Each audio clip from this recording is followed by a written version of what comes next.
ई बेला की खबर है छतरपुर जिला की ग्राम पंचायत पठापुर की। पठापुर में पंचायत चुनाव को भैया आखिरी चरण पर ये पड़ रहा है। 25 तारीख के कल लेते हुए 25 जून के ही पंचायत चुनाव के लाने मतदान है। मतदान के पहले अब पूरा चुनाव घसगव है और चुनाव की स्थिति यह है कि पनोटा ग्राम पंचायत में एक यूनिवर्सिटी टॉपर बिटिया सदफ खान जिन्हें निस्वा दीदी कहो जाते क्षेत्र में चुनाव लड़ रही हैं। कोरोना काल में इनने जो है कि लोगों की मदद करी, गांव की तस्वीर बदलवे के जो इन्हें सपना देखे थे उन्हें फलीभूत करत हुए पनोटा में अब ये एक आदर्श बिटिया बन गई हैं और गांव वाला ने नई बार सरपंच पद के लाने चुनाव मैदान में उतार लो। हालांकि इनको मुकाबला बाहुबली धनबली दारू मुर्गा बांटे वालन से है, लेकिन सदफ अपनी अदब भूमिका के संग इस चुनाव मैदान में है और इन्हें चुनाव चिन्ह ताला चाबी मिलो है। पनोटा के विकास के लाने उन्हें घोषणा पत्र भी जारी करो है, जिसमें साफ पानी, मजदूरों के रोजगार, बच्चन के लाने पार्क की सुविधा, हर बच्चा के लाने स्कूल, स्वास्थ्य की सुविधा, पेंशन, पुस्तकालय, कंप्यूटर सेंटर, शादीघर, शमशान घाट और गौशाला जैसे अहम मुद्दा के अंदर शामिल करो है। सदफ को कहवो है कि शहर में उन्हें शुरुआती पढ़ाई करी, पत्रकारिता के लाने प्रख्यात माखनलाल चतुर्वेदी विश्वविद्यालय भोपाल में मास्टर डिग्री करी, यूनिवर्सिटी टॉपर विश्वविद्यालय में प्रथम स्थान प्राप्त करो। ई के बाद पत्रकारिता से जुड़े कई संस्थानों में काम भी करते रही जी और ई के बाद अब भैया सदफ लोगन के लाने समाज सेवा को काम कर रही। कोरोना काल में जरूरतमंदन के इंजेक्शन, ऑक्सीजन सिलेंडर, दवाई पहुँचा के उनने मानवता की मिसाल पेश करी थी। कुमारी सदफ सरपंच पद की मजबूत दावेदार है और सबकी नींद उड़ा के इन्हें रखी है। गांव में लड़कियों के लाने लाइब्रेरी की स्थापना करके गांव में एक मिसाल भी पेश करी थी। बच्चियों के पढ़ाई के प्रति रुझान बढ़ावे के लाने सदफ ने एक जब बड़ा काम करो है। सदफ के पिता मोहर खान भी पंचायत से सरपंच रह चुके। सदफ अपने विचारशील पिता की दिखाई राह पे आगे बढ़ रही। सुन लो तक सदफ का कह रही।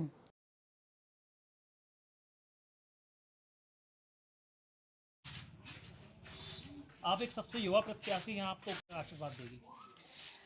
मैंने अपने गांव में एक चीज़ ज़रूर देखी है कि लोगों को बिटिया के नाम पे कहीं कहीं बढ़ावा नहीं दिया जाता है, लेकिन मेरे गांव में लोग मुझे दिल से आशीर्वाद दे रहे हैं कि ये गांव की बिटिया है, इसने अगर आगे कदम बढ़ाया है तो हमें इसका साथ देना चाहिए, जो कि मेरे लिए एक बहुत पॉजिटिव बात है।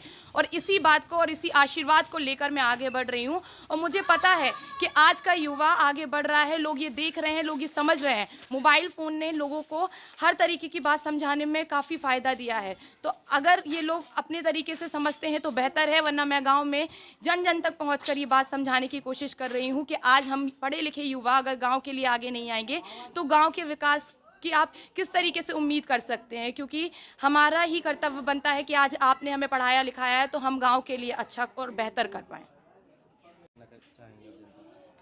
मैं बस जनता से यही अपील करना चाहती हूँ कि आपका वोट 5 साल के लिए है, इसलिए आप अपना जो भी नेता चुने सोच समझ के चुने। आपका एक वोट आपके बच्चों को 5 साल की व्यवस्था में डाल देगा, आपके बच्चों का भविष्य 5 साल तय करेगा, आपके रोजगार का भविष्य है, आपके पानी का, आपकी बच्चों की पढ़ाई का, लड़कियों की सुरक्षा का, गाँव की महिलाओं की पेंशन और राशन कार्ड का, ये सारे मुद्दे आप ऊपर लेकर आएँ। मैं आज युवा ज़रूर हूँ, मैं आज यहाँ पे सबसे छोटी कैंडिडेट ज़रूर हूँ, लेकिन आप भरोसा रखिएगा कि मैं इस गांव को 1 साल के अंदर अगर बदल के नहीं रख देती तो मैं आपकी अगले बार से प्रत्याशी कहलाने के लायक नहीं रहूँगी। और आप एक बार हम युवाओं पर, हम लड़कियों पर भरोसा करके देखें, आपको गर्व होगा कि आपके पनोटा गाँव की ये लड़की आज आपके पूरे मध्य प्रदेश में पंचायत का नाम रोशन कर रही है। मैंने अपने गांव में जो मुद्दे शुरू से देखे हैं उन पर मैंने एक रोड मैप तैयार किया है कि मैं इन 5 सालों में क्या करूंगी। सबसे पहले तो मेरे गांव में सूखा प्रभावित क्षेत्र होने के कारण पानी की अव्यवस्था लगातार बनी रहती है। आज मई और जून में इन लोगों को 200 रुपये का पानी खरीदना पड़ रहा है, जो कि कई लोगों को मिल भी पाता है और नहीं भी मिल पाता है।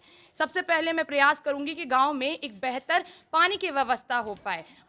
पानी जो बारिश का पानी होता है उसको भी कैसे रोका जाए, इस पर मैं इंजीनियर से बात करूंगी। साथ साथ में पानी की टंकी जो कि 8000 की आबादी होने के बाद भी आज तक यहाँ नहीं बन पाई है, वो किस तरीके से बनाई जा सकती है, इस साल मैं वो प्रयास करूंगी। साथ में यहाँ गांव का हर एक बच्चा पढ़े, चाहे वो लड़का हो चाहे वो लड़की हो, हर बच्चे को बेहतर भविष्य के साथ साथ बेहतर शिक्षा मिले, स्वास्थ्य मिले, यही मेरी आशा है। और इन सारी 8-10 पॉइंट जो मैंने गांव से निकाले हैं, गांव की दिक्कतें निकाली हैं, जैसे कि बेटियों की शादी होती है, आज लोगों के पास एक एक कमरे का मकान है, यहाँ पे शासकीय शादी घर बनना बहुत ज़रूरी है, जो पंचायत की ओर से बनाया जाना चाहिए। इन सारे मुद्दों पर मैं काम करूँगी और यही मेरे रोड मैप के तैयार किए गए मुद्दे हैं जिनको मैं आगे बढ़ाऊँगी। आप एक पत्रकारिता की पढ़ाई और भोपाल में नौकरी के बाद आखिर ये ख्याल कैसे है कि गांव की सरपंची करनी है? मैं अपने गांव से शुरू से ही जुड़ी हूँ, लेकिन मैंने यहाँ के मुद्दे हमेशा से ही नोटिस किए हैं। लेकिन एक आम जन होने के नाते मैं बहुत ज़्यादा कुछ कर नहीं पा रही थी। लेकिन लॉकडाउन के दौरान जब लोगों को खाने पीने से लेकर रहने तक की अव्यवस्था हुई, लोगों को पानी यहाँ पर 200 रुपये का ख़रीदना पड़ा, और जो कि आज भी ख़रीद रहे हैं। बच्चों की पढ़ाई एकदम बंद हो गई, और उसके बाद टीचरों का, माँ बाप का उनके प्रति कोई भी रवैया, शिक्षा के प्रति कोई भी रवैया समझ नहीं आया। तब मुझे लगा कि मुझे इन बच्चों के लिए कुछ करने की ज़रूरत है, और ख़ासकर लड़कियों, महिलाओं के लिए कुछ करने की ज़रूरत है। मैंने यहाँ पे एक लाइब्रेरी खोली है, और लाइब्रेरी में यहाँ पनौठा की कम से कम 50 से 60 लड़कियाँ आती हैं, और वो वहाँ पे आके पढ़ती हैं, डांस सीखती हैं, और साथ में मुझे अपने बारे में, अपने घर के बारे में सारी बातचीत बताती हैं। तब मुझे लगा कि मुझे अपने गाँव के लिए आगे आने की ज़रूरत है, और इसीलिए मैंने आज सरपंची के लिए सोचा है। आपने बोला आपने लाइब्रेरी खोली है, आपको क्या लगता है कि गाँव के लोग इन मुद्दों पर वोट देते हैं? ज़रूर देते हैं, और अगर नहीं देंगे तो आज नहीं देंगे तो कल ज़रूर देंगे, क्योंकि ये मुद्दे ऐसे मुद्दे हैं जिनसे पूरे गांव का विकास अटका हुआ है। अगर ये मुद्दों पे बात नहीं की जाएगी तो गांव का विकास पूरी तरीके से कभी नहीं हो सकता। आज हमारे गांव की लड़कियां अगर आगे आके पढ़ेंगी नहीं, उनको व्यवस्थाएं नहीं मिलेंगी, हमारे गाँव के बच्चे और युवाओं को कोई रोज़गार के साधन नहीं मिलेंगे, तो मुझे नहीं लगता किसी गांव का विकास कभी पूरा हो सकता है। और ये मुद्दे समझने की ज़रूरत है, और समझने के लिए हमें लोगों को जागरूक करना होगा, और जागरूक करने के लिए हम युवा आगे आएंगे। देखा गया है महिला प्रत्याशियों को आरक्षण मिल गया है, लेकिन फिर भी उनके फैसले पुरुष प्रत्याशी लेते हैं। आपको क्या लगता है, आप इस फैसले को बदल पाएंगे? मैं अपने स्तर पे अपनी बात करना चाहती हूँ कि जैसे कि आप बोल रहे हैं कि महिलाओं के फैसले अधिकतर पुरुष लेते हैं, ये बात सत्य है, क्योंकि पति ही उनका निवेदक होता है और पति ही उनका प्रधान बन जाता है। लेकिन मैं अपने केस में ये बताना चाहती हूँ कि आज यहाँ पे प्रचार से लेके हर एक व्यवस्था को मैं खुद देख रही हूँ। अपने प्रचार में गांव के बच्चों के साथ साथ पूरी लड़कियों को शामिल कर रही हूँ, और मुझे उम्मीद है कि मैं जिस उम्मीद के साथ आज सरपंची का नामांकन भर चुकी हूँ उसको पूरा करूँगी, और इस गाँव में एक लड़की के तौर पर बेहतर नेतृत्व करके दिखाऊँगी। क्या नाम है दादा आपका? मेरा नाम प्यारे लाल है जी। प्यारे लाल जी, आपके गांव की सबसे छोटी उम्र की बिटिया गांव से चुनाव लड़ रही है सरपंची का, क्या आपके मन में है, क्या आशीर्वाद है, किस तरीके की आपकी उम्मीद है? बहुत बढ़िया उम्मीद है जी, अच्छी बात है। देखो जो इतना आगे बढ़ाने की कौशल इतना नया बच्चा कर रहा तो बहुत अच्छी बात है। कोई बढ़ाने की वजह से तो पता होगा ही कि उनके बाप मताई ने क्या किया और हम आगे क्या बढ़ना चाहते हैं, कैसे बढ़ेंगे, यही समस्या और क्या है बस।